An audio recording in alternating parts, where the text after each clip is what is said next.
Hello, everyone.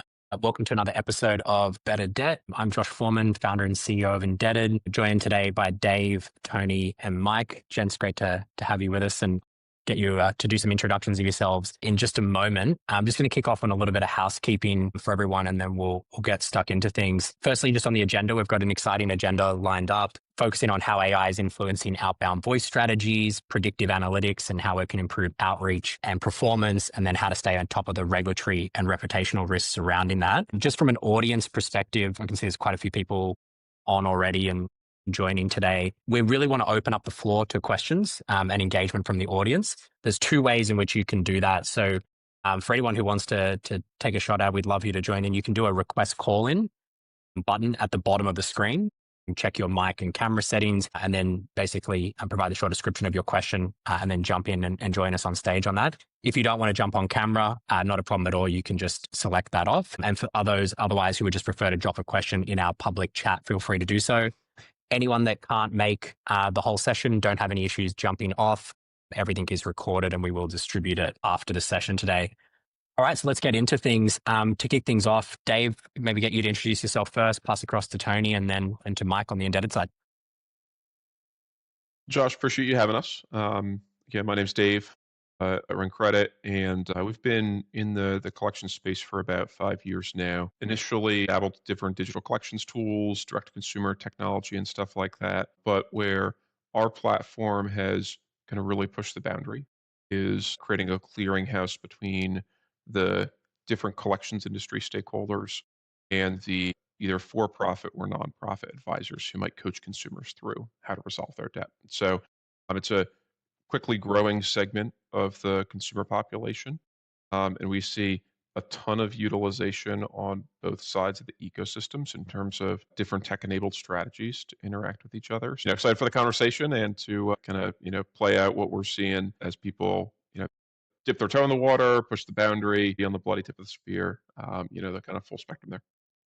Yeah, awesome. Thanks, Dave. Tony, across to you. Hey, thanks, Josh. Tony Pampena. I'm the president of CBV Collection Services Canada. We are Canada's largest full suite receivable company, being we're not just a traditional collection agency, we're a BPO, as well as we're a large debt buyer in Canada. We've been around since 1921. I'm also the vice president of the RMA Canada. Hi, everyone. Mitchell. I'm the VP of Data and AI in the US side of the business, and I've been focusing a lot on the development of AI voice recently, as well as the implementation of data science and analytics in the US business of InDebted. So looking forward to sharing some insights today. Awesome. Thank you, Mike. That's great. Let me jump into sort of the agenda topics that I mentioned and how we'll build on from there. So I think the framing I'd like to use for this is something that's sort of, I think, fairly relevant, literally relevant to this month that I think is particularly helpful, which is around sort of setting the framework, at least for this, which is there's a new Apple release coming out in iOS 26, literally in the next few days, where it basically introduces AI-powered call screening. And we've obviously seen sort of similar different versions of technology implemented over the last few years that have had a consistent impact on right party contact rates and in the use of voice as a channel, et cetera. And I think this is a bigger expansion of that. And I think one of the things that it has an opportunity to do is obviously filter out legitimate calls, many of which, applicable to some of our businesses on here, and certainly those of our clients and other stakeholders, basically in terms of their businesses. So I think it provides us a really good sort of framework to sort of talk about these things. And questions for the audience around sort of how reliant we still are on voice communications and where it works and where it doesn't. How do we adapt to some of these opportunities? I know we're going to talk about AI as an outbound voice utilization tool, but you also then have it almost as a defensive component here as well on the opposite side of things. So I think Dave, Tony, not sure who wants to jump in first on your piece, but would love sort of give you a couple of dot points to work from and then build on from there is how AI voice agents are changing outbound contact strategies and the different use cases you guys are seeing across collections, be it in the broken payment reminder space, in settlements, inbound, outbound. I'll let you guys take it from there. Okay, why don't I jump in? So in full transparency, CBV, I would say we were admittedly late to the ball when it came to AI. We only started looking at it seriously in about 2023, after countless pitches and a lot of disappointment. we began to think maybe AI just wasn't ready for our industry, or we just weren't willing to adapt. Sometime in 2024, I think it was, we saw that there was a shift. We felt that the technology started to mature, or we started actually meeting providers that were offering the services that we needed. After a 60-day proof of concept and 90 days of, full usage, it started to exceed our expectation. We just didn't adopt AI. We invested in it, became a shareholder in a company called Umbrella Tech Solutions. We see that, outbound contact strategies has always been about reaching the right customer at the right time. But we started to see that the landscape started to shift dramatically with the rise of all of this call screening that you just talked about and AI-driven agents. And today, consumers are protected even more with all these different carriers and apps and devices and filtering out these suspected spam calls. And that's what our business, even though we're a collection agency, we're not marketing people.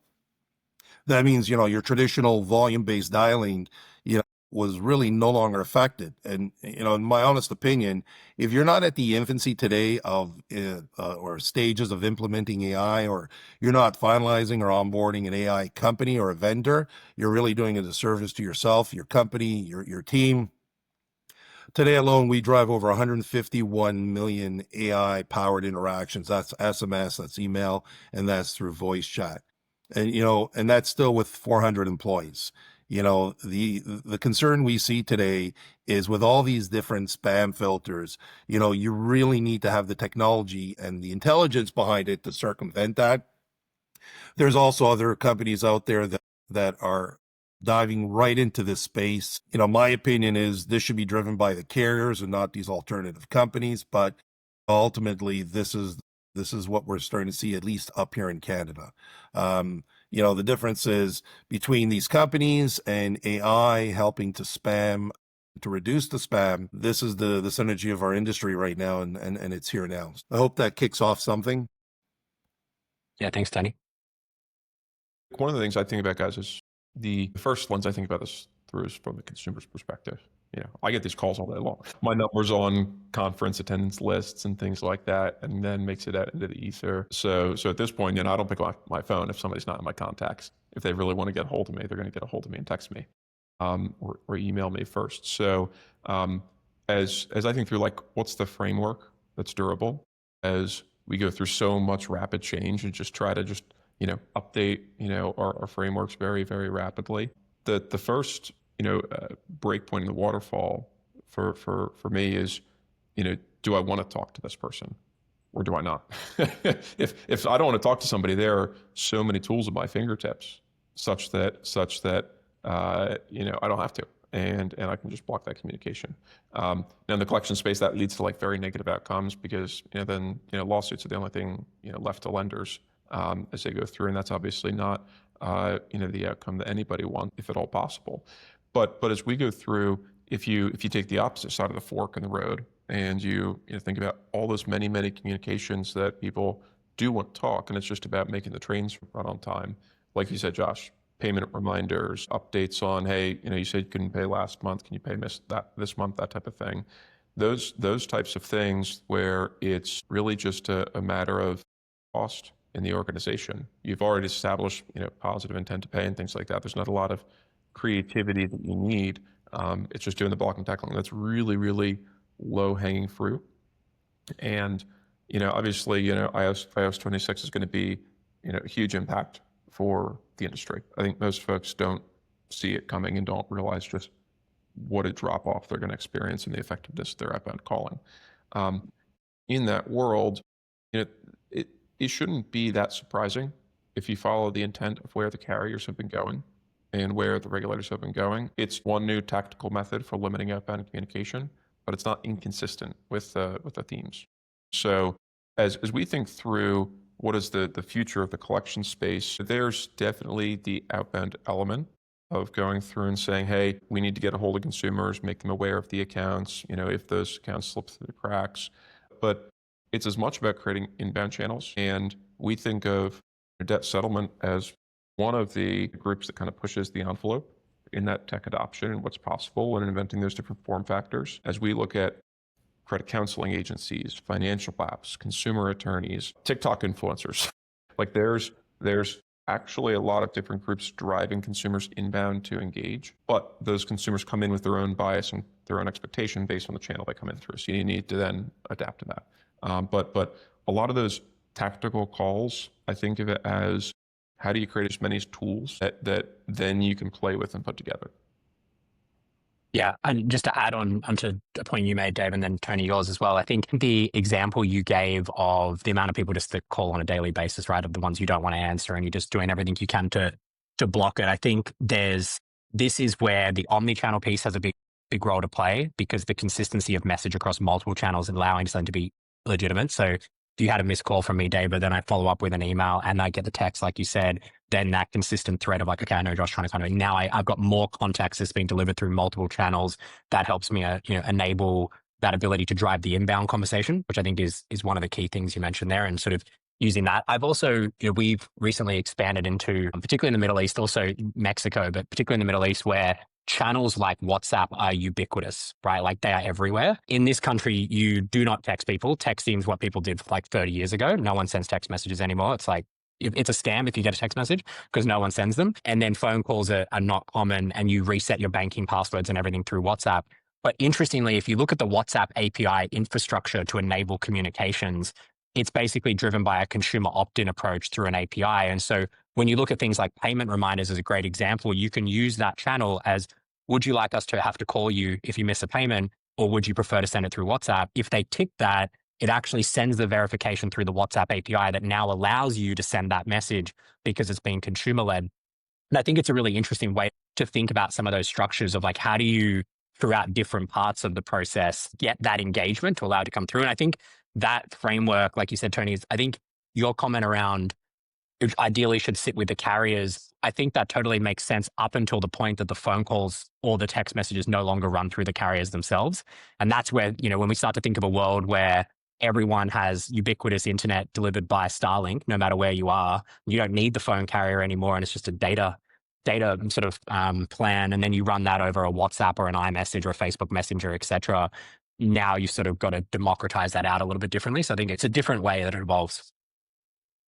So if I can add to that, Josh, so there's a couple of companies in Canada right now that, the spamming of calls is significant, right? So there's a ton of calls that we never get to go through, and there's and you're trying different, you're changing your DIDs and trying to circumvent, because remember, that's all driven by consumer traffic, right, on what's considered spam or not. But there's a couple of companies now that are being creative where, when the call's coming out, they can put their branding in it. And as the call's coming out, as the person's receiving the call, it could say, hey, opportunity to discuss settlement, anything. So it prepares the individual that it's not going to be a confrontational call, because let's not kid ourselves. They all know why we're calling, right? So at the end of the day, if you're never, unless we're dialing a number that, is a spoof number, for the most part, they're traditionally familiar with the collection cycle. But, you're dealing with individuals that are in collections for reasons that, the health situation, loss of work, these are unexpected circumstances in someone's life, and they don't know how to deal with confrontation or whether it's embarrassment. So at least this way, you're able to communicate with these individuals before you get the call, and it may allow a certain percentage of those people to pick up that call. Totally agree. I think your point around that messaging piece, like you saw it, like what iOS 26 is going to use is what iOS 25 already did for voicemail screening, right? Which is amazing, because now someone leaves a voicemail message, you can watch it. And you're like, actually, I do want to grab that, and you can grab it while they're leaving the voicemail. I think to your point, Tony, you'll be able to relay these messages into the screening component.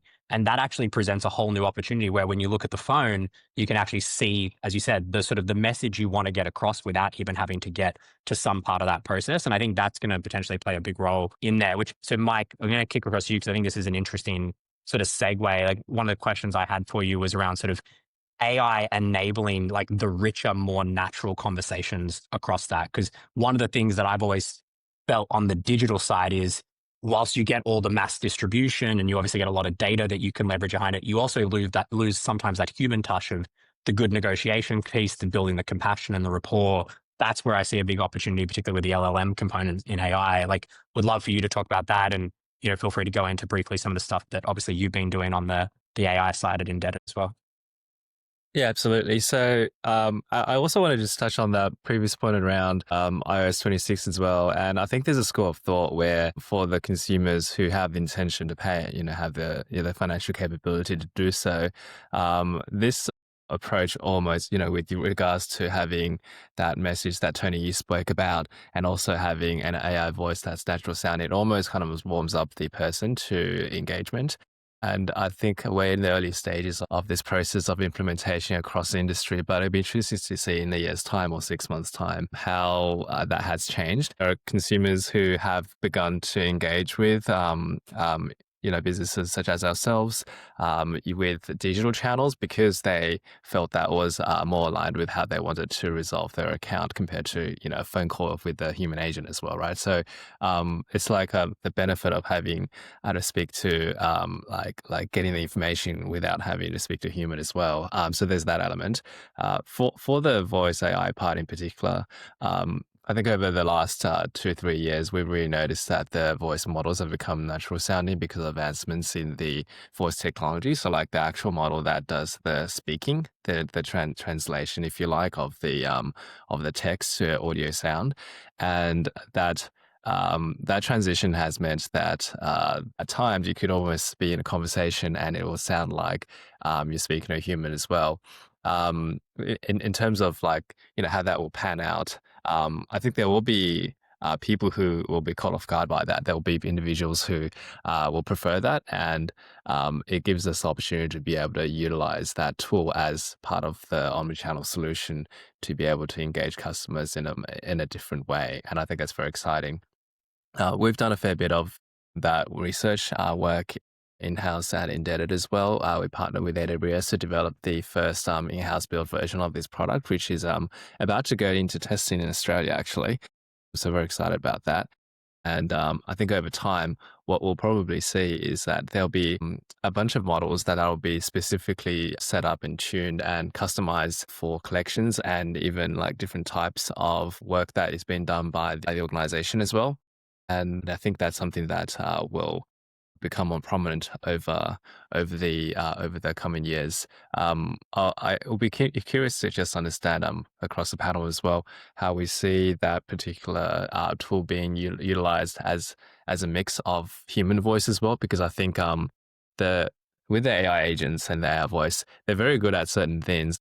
But I think, at least from the initial testing right now, as the conversation kind of goes deeper and things become a little bit more complex, there's a tipping point where the human will probably do a better job, at least from our point of view, in making sure that the account is resolved. Yeah, be interested to hear if anyone else has any thoughts on that mix between the human and the AI voice and how we can transition between the two as well. Yeah, I don't mind taking a shot at this, and I'll say this. So we have, as I said, 3 divisions of our company. One of our divisions is a purchase division, right? So we buy accounts with stress debts, and we had as much as 150 to 200 people offshore in our India operations. And the challenge there sometimes linguistics is a challenge, and we moved it to in 2024 to a champion challenge with a digital agent, transfer agent, just right party verification. So simplified stuff, no complex discussions.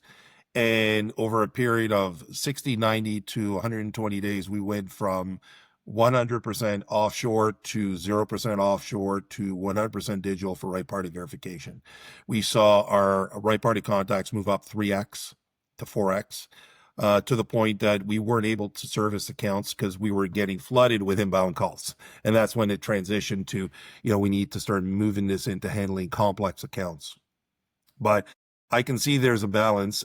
But on the flip side, like you said, Mike, on the collection agency side, my collection agents are dear to my heart. At the end of the day, they deal with all the complex situations. And I think David mentioned as well, the purpose of AI, in my opinion, I know the people in the AI world are going to hate me, but, the idea is, small balance, low hanging fruit, not highly complex. You're dealing with subrogation accounts or litigation accounts. And it's not like it can't do it. It can do it.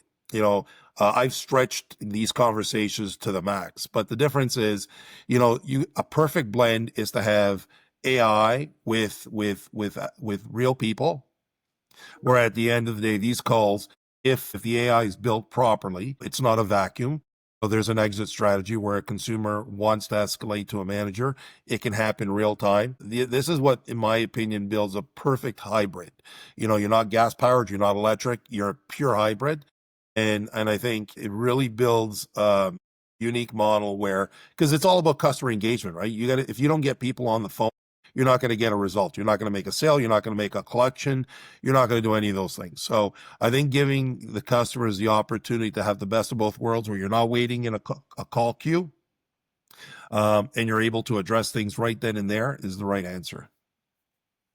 Yeah, I think it's a good point, Tony. And Dave, I'd be keen for your view on this, because sort of tying a little bit deeper into the actual sort of execution part of this. And so, like, Tony, building on from your point, I think if I just zoom out of the collections component of AI for a second and just think holistically, I'm in the camp of verticalized specific models are probably where we're going to go for different applications. Like, there's not going to be ChatGPT is not going to be your accountant and your doctor and all of those things, but there may be a foundational component to a very specific model that is built for GPs, for example, from a medical perspective, or a CPA from accounting perspective, et cetera.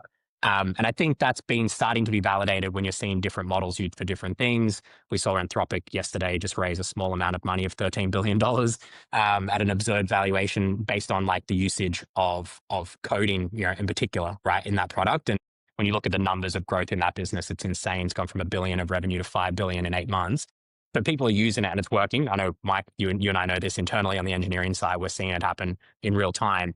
The reason I bring up this is, if that is true, there's going to have to be a collections or something specific in that area, which is where you then have this trade-off of internal built versus external. And obviously you can get some part of the rails there. But Dave, I was keen for your view, because we've seen this happen on the digital side as well, around like what stuff can be easily ubiquitous, taken off the shelf and provide some part, and where is there like the proprietary nature of the stack. And to me, a lot of it sits around data. Your business is a great example of this. When you connect those two data pieces, that becomes so key. But yeah, would love your view on where you see this going, from the ability for any of us just to buy this from Salesforce versus the need for some of this to be built internally. Yeah, so I think, Tony, go back to part of what you said in terms of the human capital side of this, right? So one question in the back of every operator's minds that a lot of people are hesitant to say out loud is, there's going to be many roles that are just gone. There's no way around it. It's those roles are gone. That doesn't mean those people are gone. Means those roles are gone. And in a world where a bunch of roles are now gone because humans aren't required for those things, that could be a pessimistic way to look at things if there's no additional work to be done. But the reality is, there is so much work to be done fine-tuning these different models. And Josh, to what you're saying, you can't just take a open source model or one of the models from one of kind of the closed wall providers and immediately deploy that. You've got to do so much training, so much additional testing. Now, the core models themselves are really good at natural language. So I think they're actually well attuned in that regard to being used in the collection space, but they need very specific guardrails, very specific tooling. And the collections workforce, the operators in the space, are really well equipped to go through and be a part of that. And frankly, that's more interesting work than being on the phones talking to consumers all day. There's some people who love that, God bless them. That's not me. I'm a systems person, and I think there's a lot of other systems people out there in the collections industry we've met. There's an old adage, it's better to be a warrior in a garden versus a gardener in a war. So as we go through and think about, hey, how can the collections industry get ready for this? Quicker people can just get over the hump of, hey, there's a lot of jobs or a lot of roles that are going to be drastically changing. Let's have a organizational transition plan out of that to say, okay, in this future world, what is all the tooling we need to build? And where do people's personalities match well with that? Because to build these AI tools, you don't need to be technical, frankly. You definitely need the Mikes here, who are doing all the infrastructure setup and all those different pieces. But the training is such a big component of its. The easiest analogy is if you use Sora from OpenAI, right? You ask it, hey, I want a picture of a cat sitting on a car, and it gives you 4 pictures. It doesn't give you 4 pictures out of generosity. It gives you 4 pictures because when you say, here's the best cat sitting on a car picture, it's going to then feed that back in. The collections use case is identical. Take 4 calls, have a person listen to it. Which of those 4 calls were the best? Great. That's all the training the AI model needs, but it needs that expert opinion and input from the collections operators to go through there. So Josh, I think that the foundational model, it's really expensive there. But frankly, there's other people spending their money on that type of thing. In my mind, there's so much value to be created building the tooling that works really well with those models and the training that goes along and the fine tuning such that in my mind, that's where the verticalization really, really comes in, because frankly, the speed that the foundational models are moving is so quick. So you kind of just want to like make sure that you're not slowing them down and just letting them do their thing off to the side. Yeah. And Dave, I want to bring up a point. I think you made such a great point there on sort of the role piece. And I'll reference a recent podcast I was listening to, I think gave a really good example, which is Salesforce has automated away about 6,000 full-time customer service roles since implementing their Agentforce work internally before they made it external. But they've replaced that, putting 6,000 roles into, or the equivalent of that salary band, into their basically SDR team on the sales side.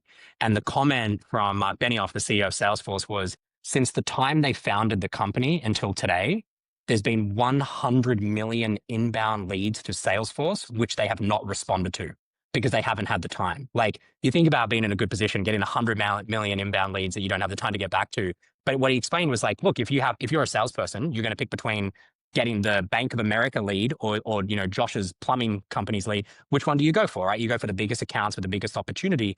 And so, but AI is allowing that to be completely changed now. And so pairing the free up basically resources with the ability to shift that across into another part of the org. And then I think to your point, Dave, is like, there's so much other work to be done. Like, and Tony, I'm sure you see this in your firm as well. Like, you don't get back to every missed payment. You don't get back to every opportunity to upsell into a better settlement campaign. And so it's like, and this is the question I posed to the audience here in the chat, is like, if you could automate away 80%, the pessimistic viewpoint, Dave, as you said, is I'm just going to free that up and I'm going to make 70% EBITDA margins, not 40%. The practicality is you're just going to re-push that P&L somewhere else because there's so much more revenue upside opportunity in what we're seeing. I think we're seeing this, for example, with engineering, right? Like, no one's getting rid of their engineers. They're just doing more coding. so it's not like it's changing that way. But Tony, I'd love your view on where you see that. And maybe as a question like to the audience, like, what would you do? I think the world's got this impression that this is like Armageddon here with the way AI is going to be. AI is about making things more efficient and redistributing the wealth. Regardless of what country you're in or continent, finding good people today is virtually difficult. So you got everybody in each company multitasking, doing two, three roles, burning themselves out, just trying to keep up with the Jones. And, for us, I'll give you an example. We talk about AI in the voice. We talk about omni-channel with SMS and email. But, AI can be, and we use this on a daily basis with our QA. A typical QA person will do somewhere around 400, QAs a year at a certain value. Right. And whether that's because the company wants to be proactive or your contract mandates by clients. Well, that 400 could be done in 3 minutes. Right. So that's the difference. It's all about efficiency and then redeploying the staff to other areas where you're multitasking and maybe gaps, and whether it's business development, client retention, whatever the case may be. So, and again, it's all about educating people, where there's an opportunity to do a hybrid. It's great. And it goes back to, I think, what Dave said. You need to have somebody who checks the checker. Like, the biggest concern with AI is hallucinations, right? Whether the system goes rogue. I've never seen anything go rogue. Right. But hallucinations, if the system and coding, like you said, Josh, you're reinvesting in that, it's getting better every hour, every minute. So that's just my 2 cents, that, you still have to have Big Brother check the checker. But the idea is, if you use it wisely and you've got good coding behind it, you're far ahead of the game. Yeah. And another piece, like for those listening, like, I think that those of us who nerd out on this stuff all day long, the thing everyone's focused on is the rate of change. And it's just changing so darn fast. So when I think 3, 6, 12 months out, the things that are going to be possible, it feels like you don't need to look too far in the future for those things to be real. The danger is that then, leads into us talking about those things as if they're here today. So, when we say there's so much work to do, like we're at like 1% integration of these things. There is huge amounts of blocking and tackling on all the edge cases and all the different user journey handling. And Tony, to your point, like you guys got started in 2023, it sounds like, and that's not that long ago. So for other organizations, I don't think anyone should be intimidated by, hey, like, how do I get started? Like, this sounds intimidating. I think the technology is actually super approachable and super easy to understand once you start getting in there and working with it a little bit. And the cost to get started is so low. All you need is a monthly subscription and to start embedding it in your daily workflows. So I don't want to, give the impression that, hey, this is like so advanced stuff. It is changing so quickly, but it's very easy to get involved and kind of wade into the water. I would say this, just dip yourself into the pool. You don't have to go into the deep end, whether you start off with SMS or email and just voice verification, right party verification. There's so many ways for you to get, climatized to it before you start putting a larger investment in it. And the moment you start seeing the value to it, and again, it's not about replacing staff. My intention is never to do that. I'd rather have staff and AI work together. But when you don't have the luxury of having extra staff, you have that, you have finger. And I use this as an example. When I walked into a client, I made him listen to an AI call. So what'd you think of that? That was awesome. I said, how long do you think it would take for me to get an agent from data hire to get to that quality? There are at least 4 or 5 months. I said, well, I could have 500 of those within 30 seconds, right? And that's the benefit, right? Now, it doesn't happen overnight. There's a lot of teaching, coding that goes into it. But the reality is it's available to you at your fingertips. Get climatized to it, and then you'll see where you can go. Listen, we talk about collections. Radiologists are an area of concern because, like I think Josh, you mentioned, I got a friend that just lives on ChatGPT. He doesn't go to a doctor. He doesn't go to a mechanic. He just lives on ChatGPT. And the reality is, more than 50% of the time, ChatGPT gets it right to a certain degree. So, that's the reality where things are going. And I agree with Dave. Things are improving every single day, and it's insane. It really is surreal. Yeah, I could definitely be that person as well, Dave. Like, I get my blood work done quite frequently. You put your blood work into ChatGPT, it's absolutely amazing. And it's like, you don't get that level of quality from even a standard GP. It's pretty remarkable. So I think it's there. And Tony, I was going to make a similar point to you, which is, I think, and Dave touched on it, the rate of change is so fast that this idea of implementing some like org-wide, bet, we're going to bet the whole house on this opportunity and go all in. By the time you get anywhere deep into the implementation, the landscape's changed again.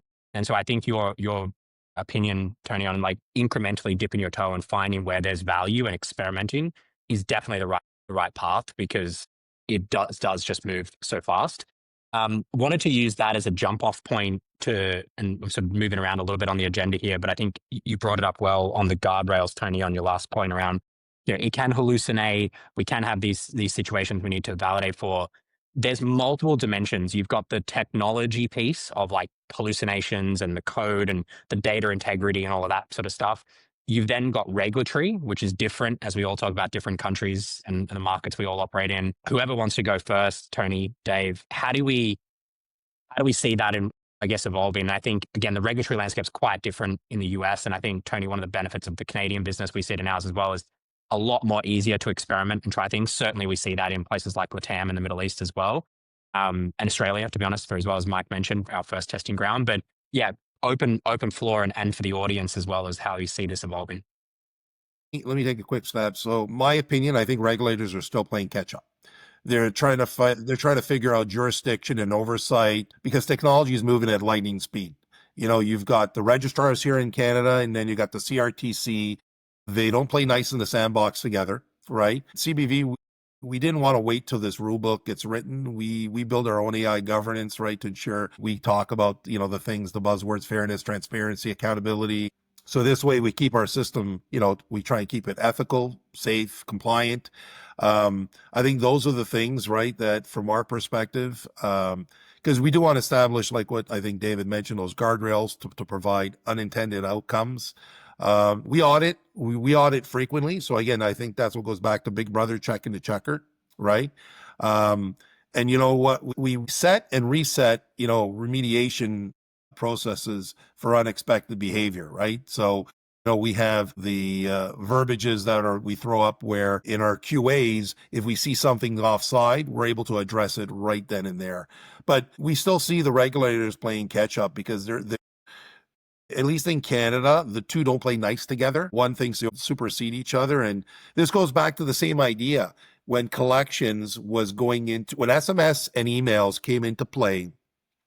Before it was in written rules, people were diving in back in 2010. And then, we had Castle created, right? Which is, that oversees the language of SMSs and emails to make sure it's preventable. Apparently it's one of the strongest written documents in the world, they say. But again, I don't think we are where the regulators are where they need to be.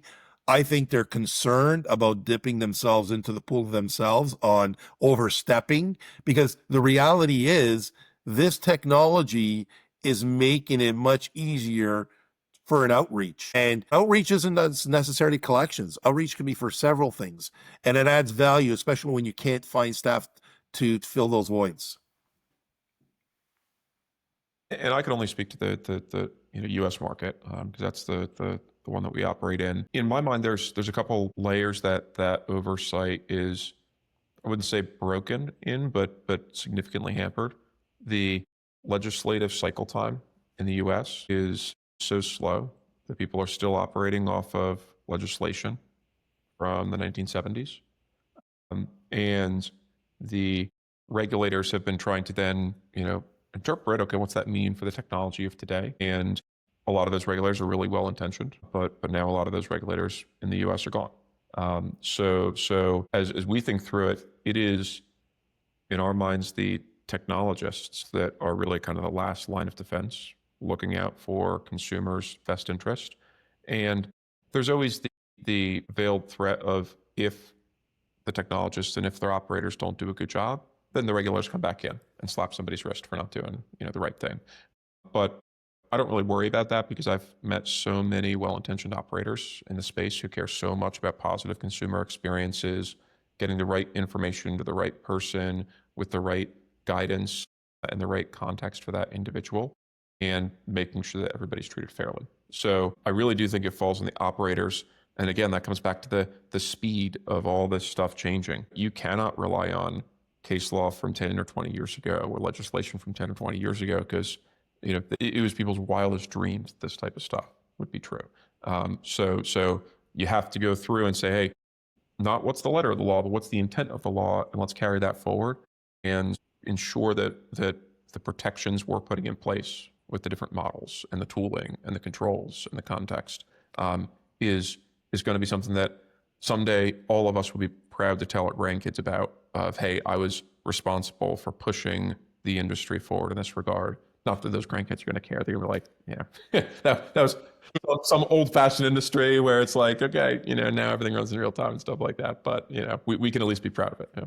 Yeah, Dave, I was going to add to your point there as well, just around the regulatory framework probably not being ready. And that's really around, I think, because models haven't really been used for these kind of frontline use cases in the same format as we have been in the past. And the example that I refer to is it took a while for self-driving cars to be approved for use on like public roads, right? But then the technology has been available for quite a long time, at least, in like closed environment testing.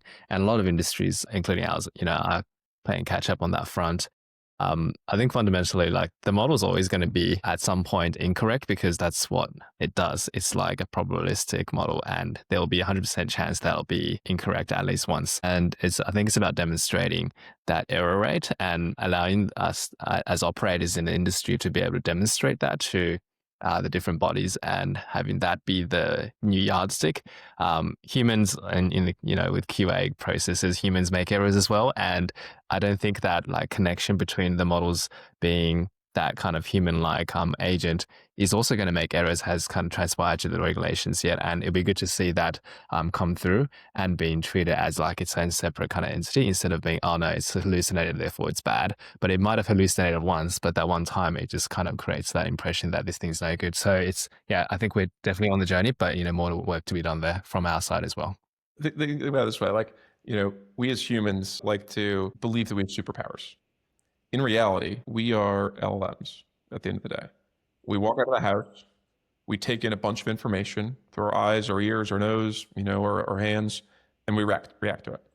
These LLMs are just doing the exact same thing. They're taking in information and they're reacting to it. Now, the amount of information they're taking in right now through a little context window is tiny in comparison to the information that we take in with all of our senses.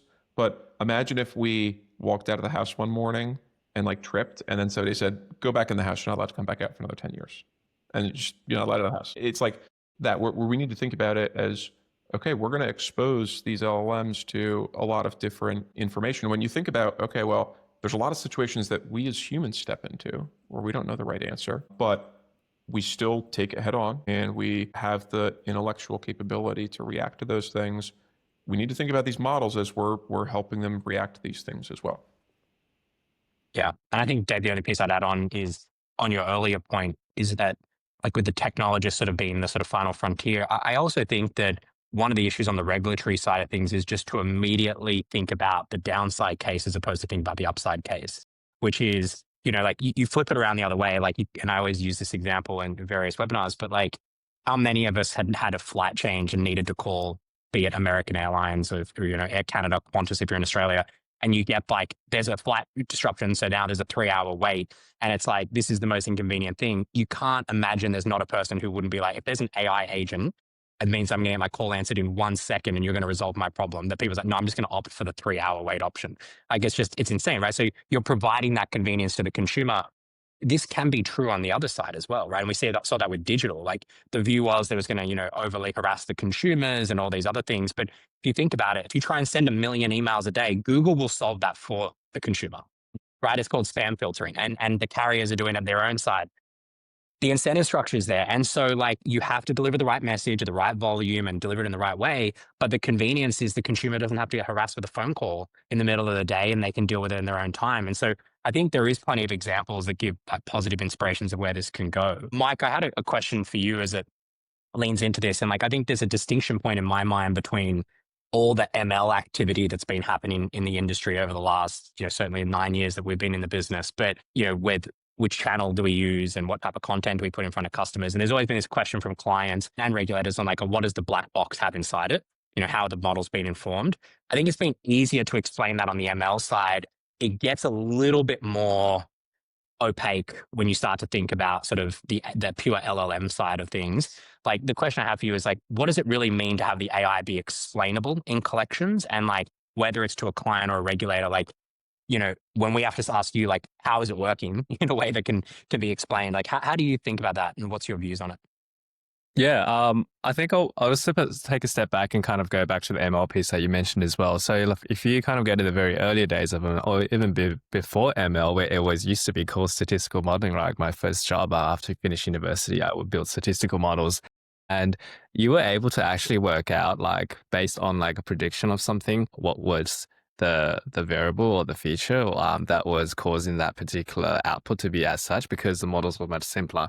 People in the days where we were running linear models, they will maybe be like 30 or 10 or 15 or 50 columns, right? And it's a lot easier to actually internalize from a technical point of view and just to be able to investigate what's going on under the hood. But now we have neural nets with transformer architectures that have hundreds of billions of individual weights that actually, even if you just scale down to, like, let's say you had a neural net with 1,000 nodes in different layers, you still wouldn't be able to know what's going on because there's no kind of direct representation of the actual model weight to a real life understanding of a feature of like the data that's going in. Like one of the weights would actually just be something related to a certain kind of wavelength in the audio file that's coming in. So the actual explainability piece, I think, comes really around to being able to make, I guess, the process and also individuals who are kind of are trying to understand the process are comfortable about how this process is going to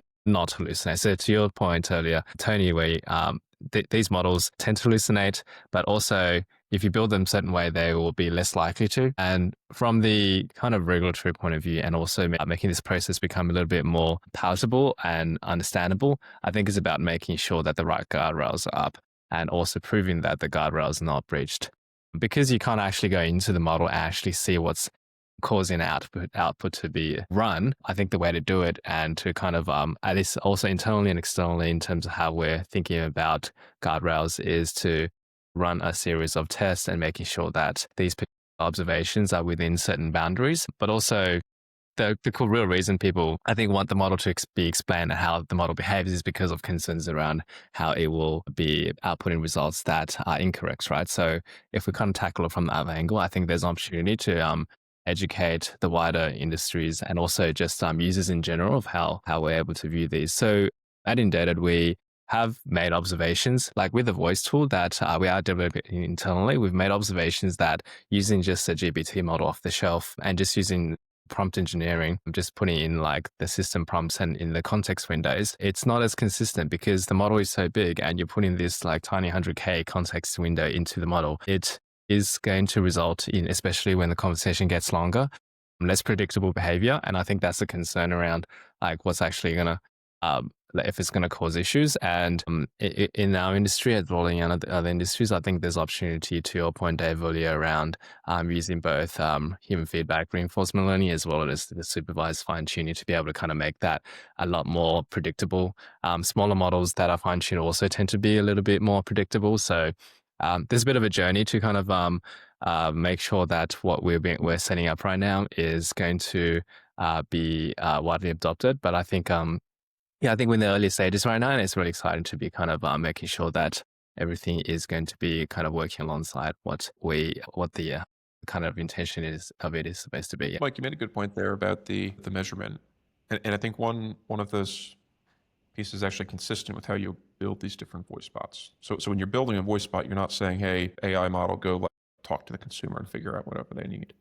You're saying, "Hey, here's like 20 different voice bots, each with a single purpose in that conversation, one to authenticate, one to do the hardship discussion, one to do all these different pieces.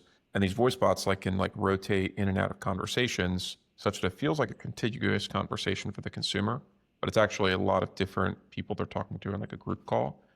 And when in the testing regard, then it's actually easier to say, hey, I don't need to test the end-to-end thing. I can actually isolate, okay, in this tiny little piece, there was an issue, but the other 19 pieces were good to go. And you can isolate and dig in there. So I think when you break things down into very bite-sized pieces, it makes it easier for the operators to work on those pieces and fine tune. It makes it easier to test and prove the validity of the function there. So yeah, I think that the measurement piece is critical. Yeah, definitely. And so conscious of time, everyone, and I know there's actually been a few questions and comments that have gone through. So I might just do a quick recap on some of these, and then I'll pass them across, Dave, Tony, and Mike yourselves, just to address some of these. But just quickly, there's a point raised by Annette that I want to address. I think it's a really good one, which was around the significant opportunity to reduce manual work and after call work. I think this actually provides a really good example of both, Tony, what you mentioned in terms of dipping your toe in the water, and then Dave, in terms of not needing technical, really technical people to solve this. We've done this internally. We used the technical teams in the business to be able to sort of work out what infrastructure and tooling we needed to have in, and whether that's, the N8N of the world or the other sort of tooling and infrastructure you can use. But this is one of the exact use cases where non-technical members of our teams, our operations teams, et cetera, are able to stitch together off-the-shelf software that we're already using to replicate exactly what agents are doing after the calls, which is filling in, dispute forms or client servicing forms and pasting them into other areas and sending them off. All of that sort of stuff can be stitched together today in a really, really easy way. And when you look at the amount of that's non-productive time not being on calls and not being on chats with customers, I think Annette's point is super valid. And I've seen that firsthand in our business, and that's being led by, our VP of Ops, et cetera, not within sort of the CTOs and the engineering part of the functions as well. So I think that's a really, really good point. A couple of the questions, maybe Tony, I'll flick the first one across to you. The question was around sort of adoption, acceptance, and engagement across different age groups for these digital agents. And I'm sure it's digital in general, but within your agency, is there a particular type of cohort of consumer that's engaging more on the AI side of things, or is it pretty generic across all buckets of your customer group? You know, we're seeing better responses, obviously, with SMS, and I always use this, right? You know, with an SMS, your phone vibrate, your phone will ring. You know, it's an impulse, right? Emails, I'll check my emails maybe once a day, twice a day from a personal perspective. Phone calls, you know, depending on whether I see it spam or what and whatnot, it determines whether I pick up the call. The response times are better with SMS. We try and gauge and segment the portfolio based on younger generation gaps. So the younger generation will use SMS. On the older age groups, we'll use email. And then we'll spray everything in between voice and because I think you got to really target and segment the portfolios, recognizing which my daughter and my son, or they're 21 and 25, phone rings, they don't pick up the phone unless they know it's in their contact list. They don't pick up the phone. But SMS, impulse, right there, picking up the phone. Email, not so frequently unless they have pop-up notifications, right? So, you know, we try and base it on the generation gaps. You know, you start using SMSs with individuals that are on old age security, very difficult. Now, on the flip side, voice chat on the individuals that are in the generational groups of baby boomers beyond, we're starting to see an acceptance. You know, and it goes back to the old bank scenario, right? When the banks came in and they moved from brick and mortar to telephone banking, and telephone banking sucked, let's be honest. But when they moved it to online banking, you know, everyone started to adopt. Now, you're not going to be able to, you know, control the folks that still like walking into a bank and dealing with a teller. But for the most part, people recognize if I have the ability to deal with things head on rather than drive 15, 20 kilometers at gas at $1.50 a liter or 40 a liter, I can deal with it from an accommodating perspective. So, you know, I see people willing to adapt, but I think if you're going to do the right thing for your business, is strategize it based on where you believe the right type of connects are going to come from by which vehicle. And I would add to like that, Tony, in that, and I think, you know, part of the question sort of raised is obviously, as you point out, Tony, there's age groups that just have an aversion to phones or much more digitally native. They originated digitally on the credit products, etc. But I think one of the biggest things we've proven in the digital collection space is that it does go through all age groups. Like there are plenty of people who just would prefer to be able to serve something in their own time and their own convenience, albeit there's definitely portions of that. And I know the models that Mike's built on our side, that select channel, template, etc., driven by those categories, is done at a consumer level. It's definitely not segmented on age, etc. And so I think that digital adoption uptake, you know, will transcend all areas. Again, still conscious of time. There was not so much a question, but I thought an interesting point raised here from Simon around something he's seen in the UK with sort of basically additional data, in this case, affordability data being used to sort of leverage how we can be more sustainable. Like we see that our UK business as well. Like for those not like familiar, there's basically a requirement to do income and expenditure assessments, which is before you set up a payment plan, you need to capture that. Because the UK is one of the leaders in open banking, you can pull that data so easily and consumers are already adapted to doing so. So rather than just setting up a payment plan based on sort of a negotiation, you can feed the data, understand exactly the right payment plan for a consumer and feed that through. And this is again where you could imagine trying to fill out those income and expenditure forms manually. Like there's 300 or 400 questions you have to do, and agents used to have to do that in the UK.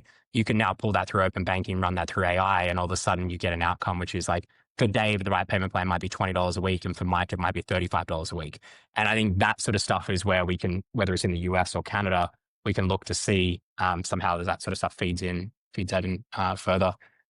Last final minutes, like want to thank everybody obviously for joining. If there's any more questions that want to come through the chat, we can get them through quickly. Dave, Tony, Mike, any final thoughts from either of you? Tony, you want to go first? You know, AI is surreal. It's moving in a direction that we never thought. If you go back 20 years, and I say this all the time, when the Terminator becomes a documentary and AI becomes like that, then we are living in a completely different world. So I'm excited about it. You know, a little nervous because you know, you're walking into parts unknown. But if you adapt it properly and you use it in a progressive manner and a safe manner, it's gonna do wonders. Yeah, there's so much opportunity, but it is really intimidating. You know, I mean, anybody like dips their toe in the water immediately gets infected with like, you know, big dream syndrome.